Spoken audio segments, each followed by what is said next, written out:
घटना को जायज बताया था। तो ये एक बार फिर से 1990 में हुई फायरिंग की घटना को ताज़ा किया जा रहा। संविधान की रक्षा के लिए ये गोलियां उस वक्त चलवाई गई थी, कहना है शिवपाल यादव का। कार सेवकों ने उल्लंघन किया था नियम कानून का, जिसके बाद गोलियां चलवानी पड़ी थी और लॉ एंड ऑर्डर को मेंटेन रखने के लिए गोली चलवानी पड़ी थी। ये शिवपाल यादव इस वक्त कह रहे हैं संविधान की रक्षा के लिए गोली चलाना उस वक्त जरूरी हो गया था। और सभी संगठन के लोगों को जिम्मेदारियां देकर सेक्टर से लेकर के बूथ तक और गांव-गांव दरवाजे दरवाजे जा करके अपनी समाजवादी पार्टी की नीतियों को जो काम किया है। अब भारतीय जनता पार्टी के लोगों ने 10 साल में होने जा रहे हैं, कहीं पर भी काम बता दो, इटावा में कहीं काम बता दो। अब ये इस तरह से आप राम की बात आरोप है। देखिए, संविधान की रक्षा की गई थी, कोर्ट के आदेश का पालन हुआ था, कोर्ट के आदेश का पालन हुआ था। ये तो झूठ बोलते हैं, भारतीय जनता पार्टी के केवल झूठ बोलते हैं। बताइए, कोर्ट का आदेश का पालन हुआ था, संविधान की बस रक्षा हुई थी।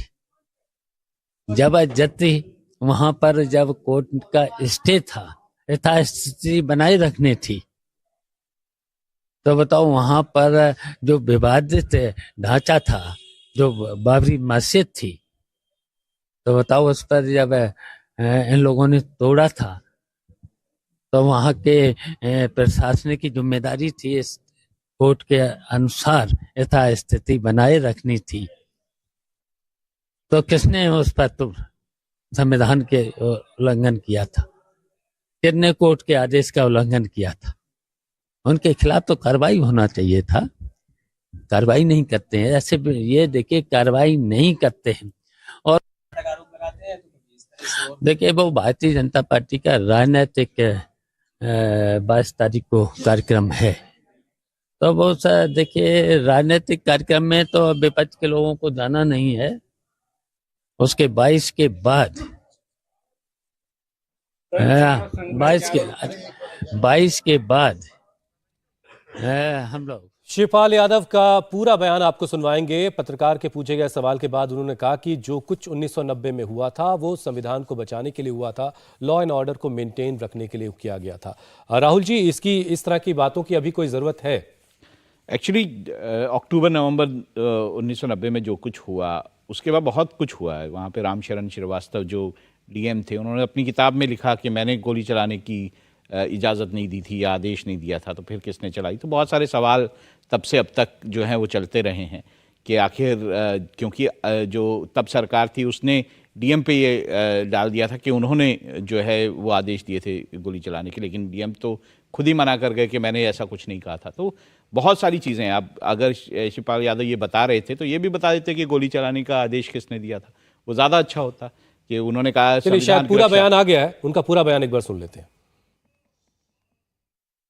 देखिए, संविधान की रक्षा की गई थी, कोर्ट के आदेश का पालन हुआ था, कोर्ट के आदेश का पालन हुआ था। ये तो झूठ बोलते हैं, भारतीय जनता पार्टी के केवल झूठ बोलते हैं।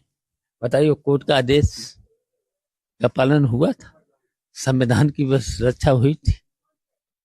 जबरदस्ती वहां पर जब कोर्ट का स्टे था, यथास्थिति बनाए रखने थी, तो बताओ वहां पर जो विवादित ढांचा था, जो बाबरी मस्जिद थी, तो बताओ उस पर जब इन लोगों ने तोड़ा था, तो वहां के प्रशासन की जिम्मेदारी थी इस कोर्ट के अनुसार यथास्थिति बनाए रखनी थी। तो किसने उस पर तो संविधान के उल्लंघन किया था? किसने कोर्ट के आदेश का उल्लंघन किया था? उनके खिलाफ तो कार्रवाई होना चाहिए था, कार्रवाई नहीं करते हैं। ऐसे ये देखिए, तो पूरा बयान आपने सुना। सीधे सीधे वो कह रहे हैं कि लॉ एंड ऑर्डर को मेंटेन रखने के लिए उस वक्त ये फैसला जरूरी था। समीर जी, क्या कोई संदेश भी है इसमें अपने मतदाताओं के लिए? देखिए, शिवपाल यादव से इसी बयान की उम्मीद की जा सकती थी। जब गोलियां चलाई गई थी, मुख्यमंत्री मुलायम सिंह यादव थे, शिवपाल यादव के बड़े भाई थे, समाजवादी पार्टी की सरकार थी।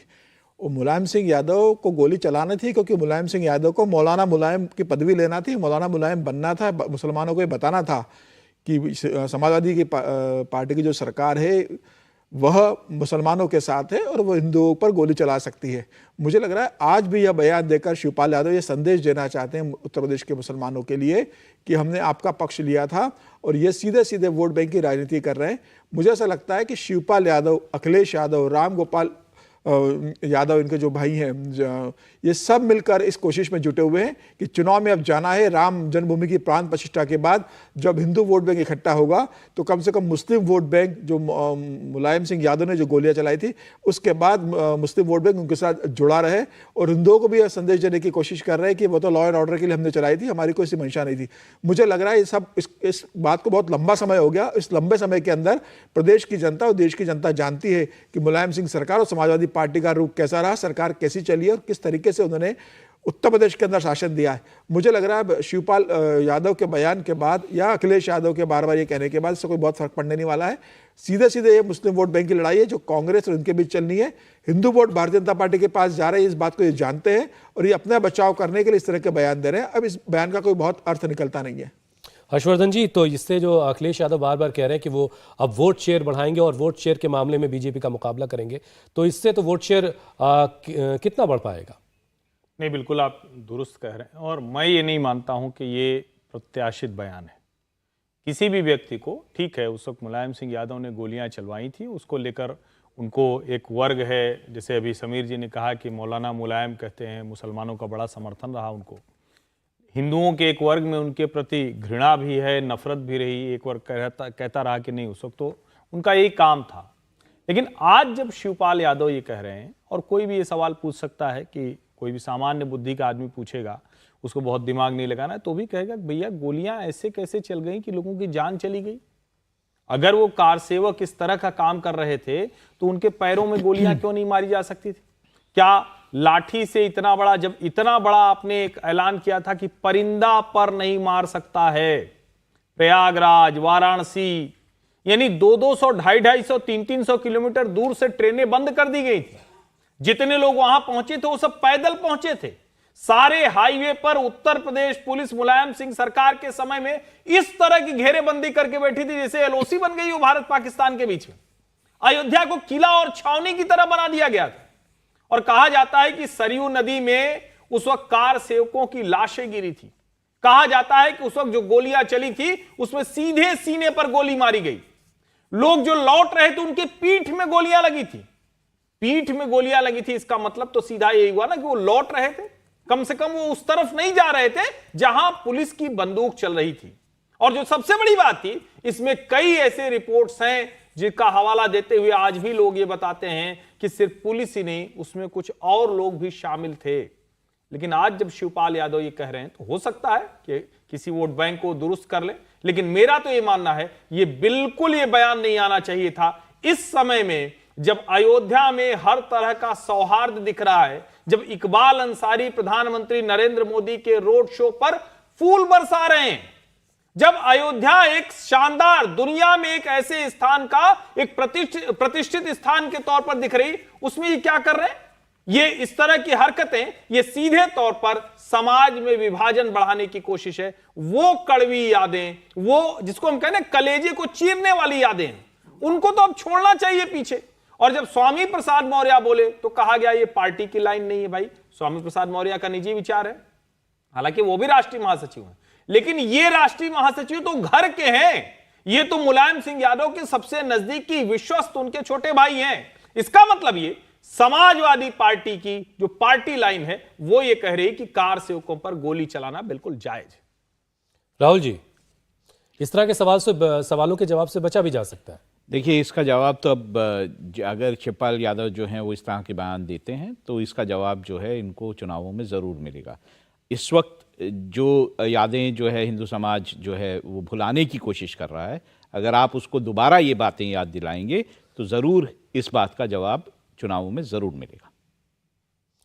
तो शिवपाल यादव से एक सवाल पूछा गया और उस सवाल का जवाब उन्होंने दिया कि लॉ एंड ऑर्डर को मेंटेन रखने के लिए उन्हें उस वक्त ये कदम उठाना पड़ा था और संविधान की रक्षा के लिए उस वक्त ये ज़रूरी था गोली चलवाना कार सेवकों पर। 1990 की बात को लेकर के एक सवाल उनसे पूछा गया था।